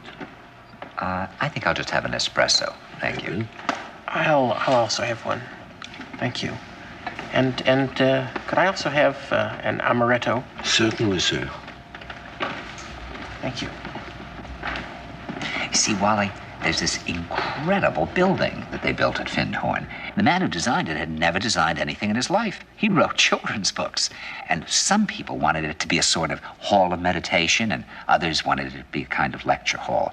But the psychic part of the community wanted it to serve another function as well, because they wanted it to be a kind of spaceship, which at night could rise up and let the UFOs know that this was a safe place to land, and that they would find friends there. So the problem was, because it needed a massive kind of roof, was how to have a roof that would stay on the building, but at the same time be able to fly up at night and meet the flying saucers. So the architect meditated and meditated, and he finally came up with the very simple solution of not actually joining the roof to the building, which means that it should fall off, because they have great gales up in northern Scotland. So to keep it from falling off, he got beach stones from the beach, or we did, because I worked on this building, all up and down the roof, just like that. And the idea was that the energy that would flow from stone to stone would be so strong, you see, that it would keep the roof down under any conditions, but at the same time, if the roof needed to go up, it'd be light enough to go up. Well, it works, you see. Now, architects don't know why it works, and it shouldn't work, because it should fall off. But it works. It does work. The gales blow and the roof should fall off, but it doesn't fall off. Yep. Well, do you want to know my actual response to all this? I mean, do you want to hear my actual response? Yes. See, my actual response, I mean, I'm just trying to survive, you know? I mean, I'm just trying to earn a living, just trying to pay my rent and my bills. I mean, I live my life. I enjoy staying home with Debbie. I'm reading Charlton Heston's autobiography, and that's that. I mean, occasionally maybe Debbie and I will step outside. We'll go to a party or something, and if I can occasionally get my little talent together and write a little play, well, then that's just wonderful. And I mean, I enjoy reading about other little plays people have written, and reading the reviews of those plays and what people said about them and what people said about what people said. And I mean, I have a list of errands and responsibilities that I keep in a notebook. I enjoy going through the notebook, carrying out the responsibilities, doing the errands, then crossing them off the list.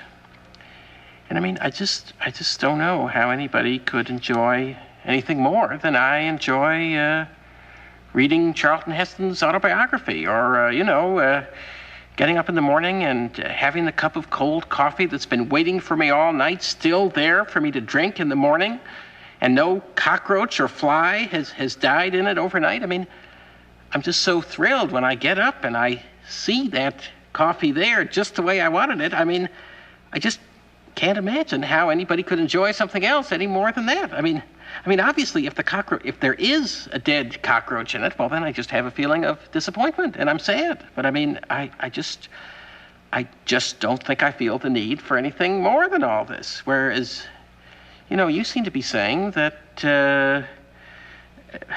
it's inconceivable that anybody could be having a meaningful life today, and everyone is totally destroyed, and then we all need to live in these outposts. But I mean, I just can't believe, even for you, I mean, don't you find, isn't it pleasant just to get up in the morning and there's Chiquita, there are the children, the Times is delivered, you can read it. I mean, maybe you'll direct a play, maybe you won't direct a play, but forget about the play that you may or may not direct. Why is it necessary why not lean back and just enjoy these details? I mean, and there'd be a delicious cup of coffee and a piece of coffee cake.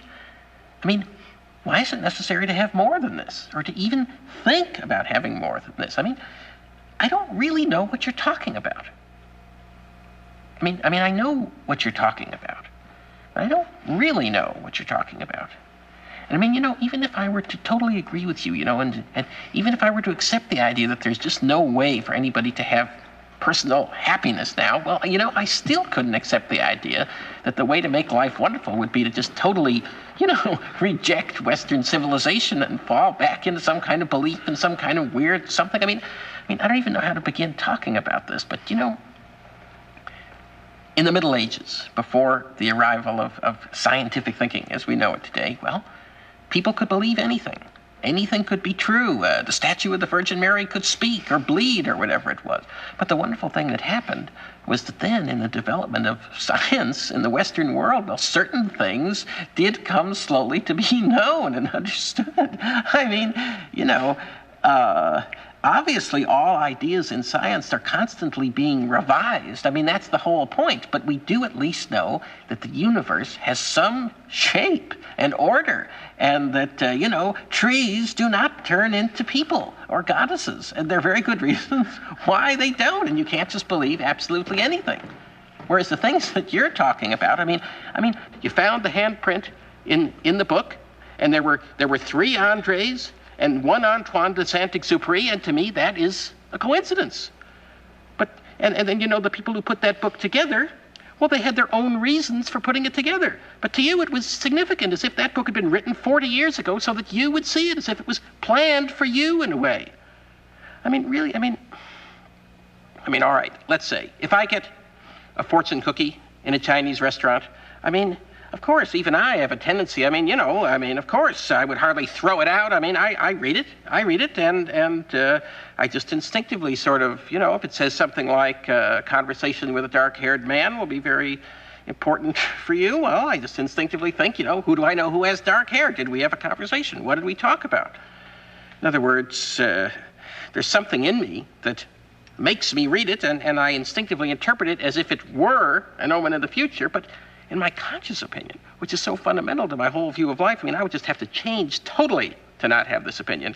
In my conscious opinion, this is simply something that was written in the cookie factory several years ago, and in no way refers to me. The fact that I got, the man who wrote it did not know anything about me. He could not have known anything about me. There's no way that this cookie could actually have to do with me, and the fact that I've gotten it is just basically a joke. And if I were going to go on a trip on an airplane, and I got a fortune cookie that said, don't go, of course, I admit I might feel a bit nervous for about 1 second, but in fact, I would go, because, that trip is going to be successful or unsuccessful based on the state of the airplane and the state of the pilot, and the cookie is in no position to know about that.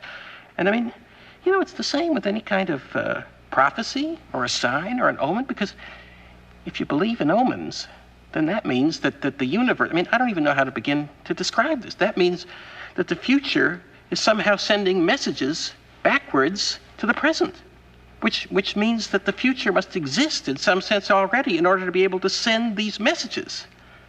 And it also means that things in the universe are there for a purpose, to give us messages, whereas I think that things in the universe are just there. They don't mean anything. If the turtle's egg falls out of the tree and splashes on the paving stones, it's just because that turtle was clumsy by accident. And to decide whether to send my ships off to war on the basis of that seems a big mistake to me. Well, what information would you send your ships to war on? Because if it's all meaningless, what's the difference whether you accept the fortune cookie or the statistics of the Ford Foundation? Doesn't seem to matter. Well, the meaningless fact of the fortune cookie or the turtle's egg can't possibly have any relevance to the subject you're analyzing. Whereas a group of meaningless facts that are collected and interpreted in a scientific way may quite possibly be relevant. Because the wonderful thing about scientific theories about things is that they're based on experiments that can be repeated.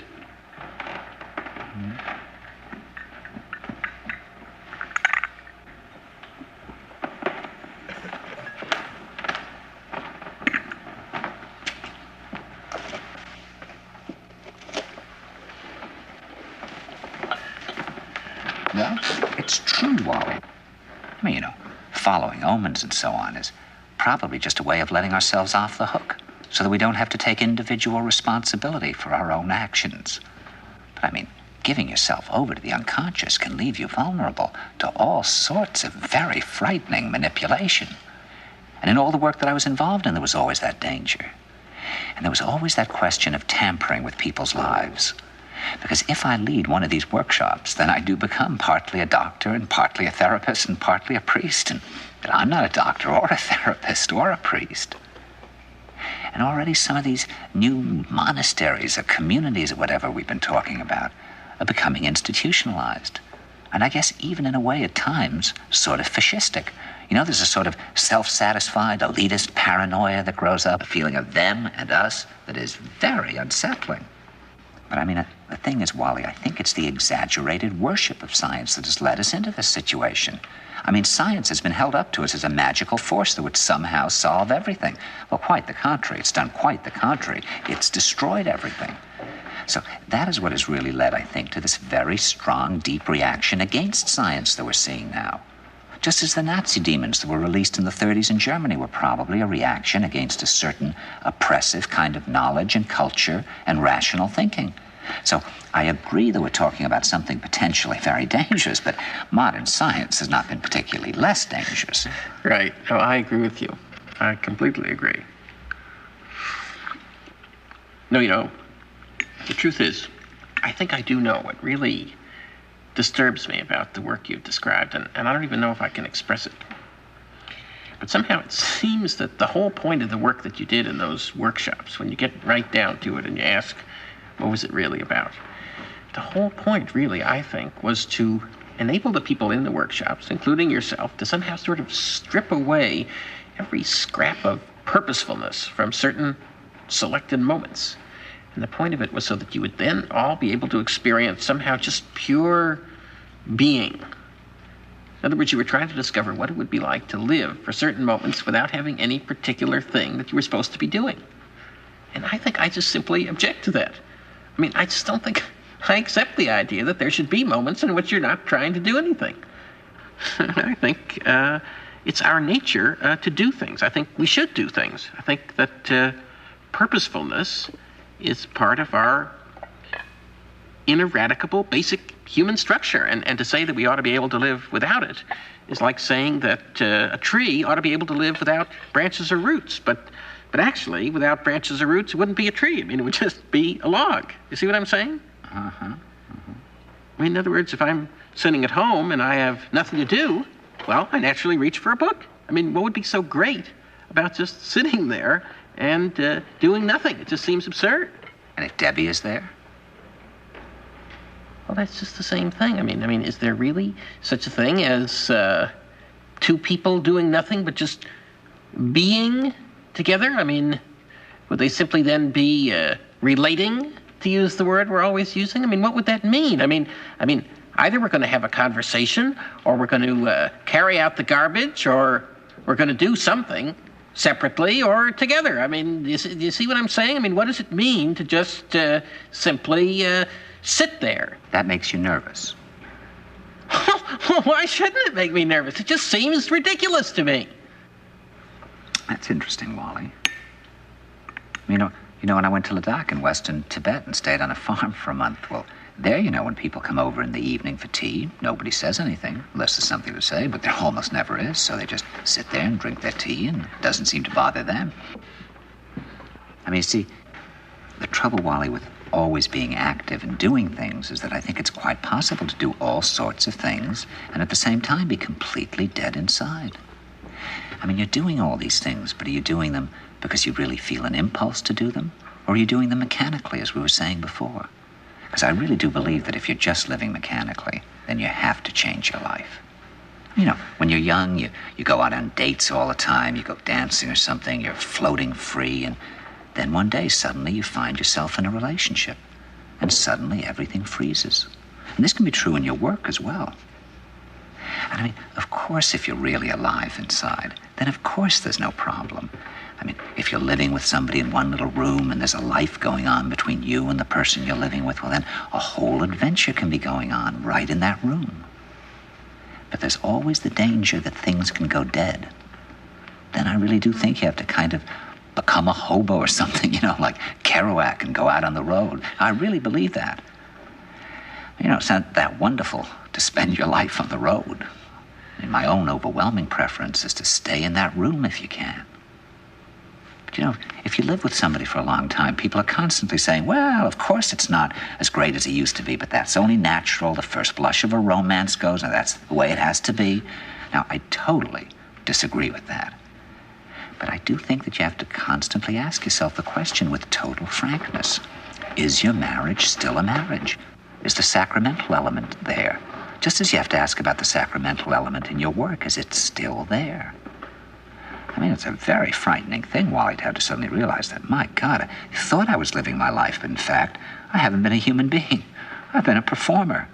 I haven't been living, I've been acting. I've acted the role of the father. I've acted the role of the husband. I've acted the role of the friend. I've acted the role of the writer, or director, what have you. I've lived in the same room with this person, but I haven't really seen them.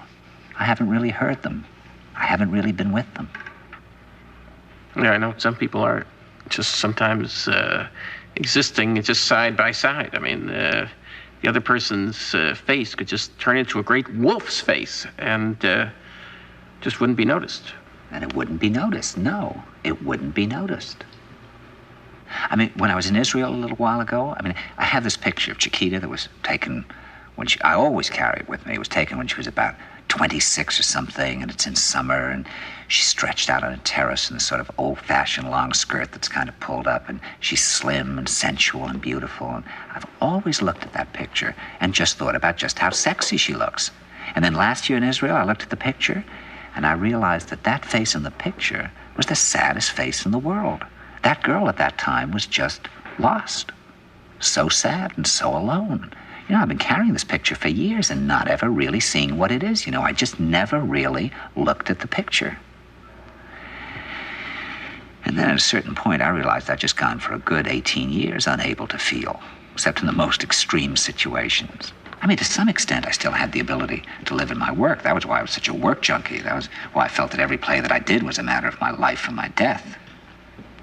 But in my real life, I was dead. I was a robot. You know, I didn't even allow myself to get angry or annoyed. I mean, you know, today, Chiquita, Nicholas, Marina, all day long, as people do. They do things that annoy me, and they say things that annoy me. And today, I get annoyed, and they say, "Why are you annoyed?" And I say, "Because you're annoying," you know. And when I allowed myself to consider the possibility of not spending the rest of my life with Chiquita, I realized that what I wanted most in life was to always be with her. But at that time, I hadn't learned what it would be like to let yourself react to another human being. And if you can't react to another person, then there's no possibility of action or interaction. And if there isn't, I don't really know what the word love means, except duty, obligation, sentimentality, fear.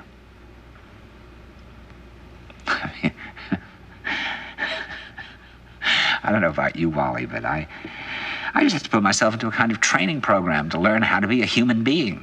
I mean, how did I feel about anything? I didn't know. What kind of things did I like? What kind of people did I really want to be with, you know?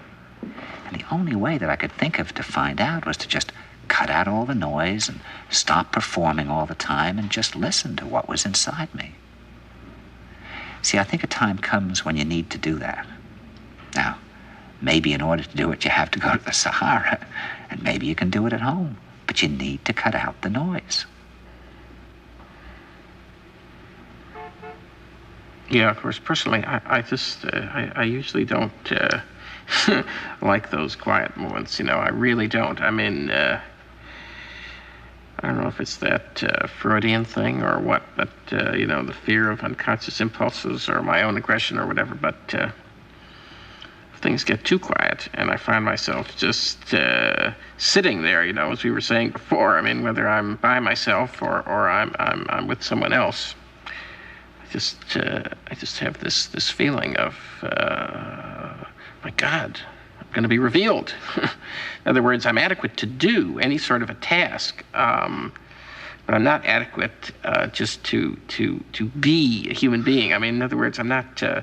If I'm just trapped there and I'm not allowed to do things, but all I can do is just be there, well, I'll just fail. I mean, in other words, I can pass any other sort of a test, and I can even get an A if I put in the required effort. But I just don't have a clue how to pass this test. I mean, of course, I realize this isn't a test, but I see it as a test, and I feel I'm going to fail it. I mean, it's very scary. I just feel totally at sea. I mean, You know, I could imagine a life, Wally, in which each day would become an incredible, monumental, creative task, and we're not necessarily up to it. I mean, if you felt like walking out on the person you lived with, you'd walk out. Then if you felt like it, you'd come back. But meanwhile, the other person would have reacted to your walking out. It would be a life of such feeling. I mean, what was amazing in the workshops I led was how quickly people seemed to fall into enthusiasm, celebration, joy, wonder, abandon, wildness, tenderness. Could we stand to live like that? Yeah, I think it's that moment of contact with another person. I mean, that's what scares us. I mean, that moment of being face to face with another person. I mean, now, you wouldn't think it would be so frightening. It's strange that we find it so frightening.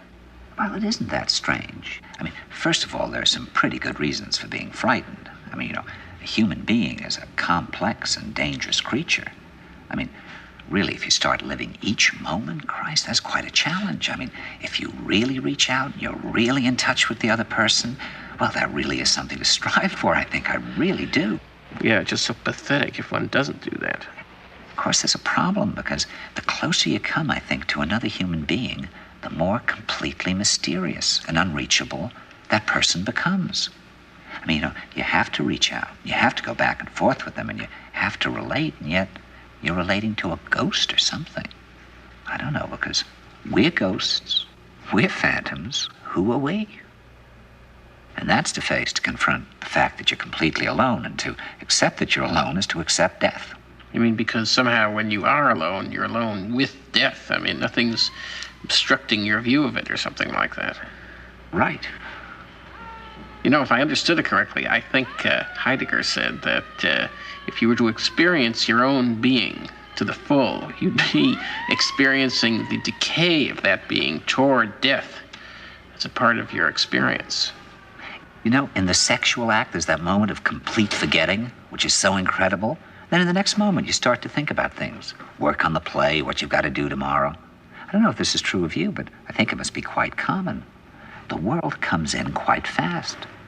Now, that again may be because we're afraid to stay in that place of forgetting, because that again is close to death, like people who are afraid to go to sleep. In other words, you interrelate, and you don't know what the next moment will bring, and to not know what the next moment will bring brings you closer to a perception of death. You see, that's why I think that people have affairs. I mean, you know, in the theater, if you get good reviews, you feel for a moment that you've got your hands on something. You know what I mean? I mean, it's a good feeling. But then that feeling goes quite quickly. And once again, you don't know quite what you should do next. What'll happen? Well, have an affair, and up to a certain point, you can really feel that you're on firm ground. You know, there's a sexual conquest to be made. There are different questions. Does she enjoy the ears being nibbled? How intensely can you talk about Schopenhauer at some elegant French restaurant? Whatever nonsense it is. It's all, I think, to give you the semblance that there's firm earth. Well, have a real relationship with a person that goes on for years. That's completely unpredictable. Then you've cut off all your ties to the land and you're sailing into the unknown, into uncharted seas. I mean, you know, people hold on to these images of father, mother, husband, wife, again, for the same reason, because they seem to provide some firm ground. But there's no wife there. What does that mean? A wife, a husband, a son. A baby holds your hands, and then suddenly there's this huge man lifting you off the ground, and then he's gone. Where's that son?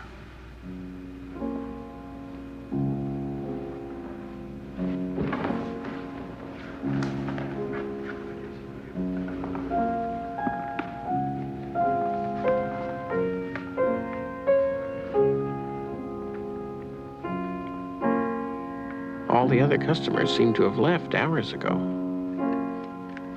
We got the bill, and Andre paid for our dinner.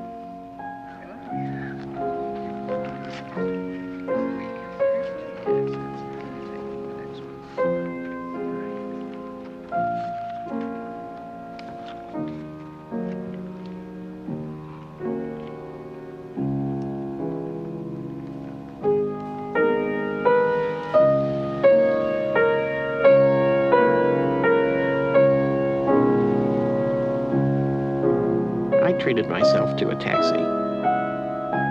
I rode home through the city streets. There wasn't a street, there wasn't a building that wasn't connected to some memory in my mind. There I was buying a suit with my father.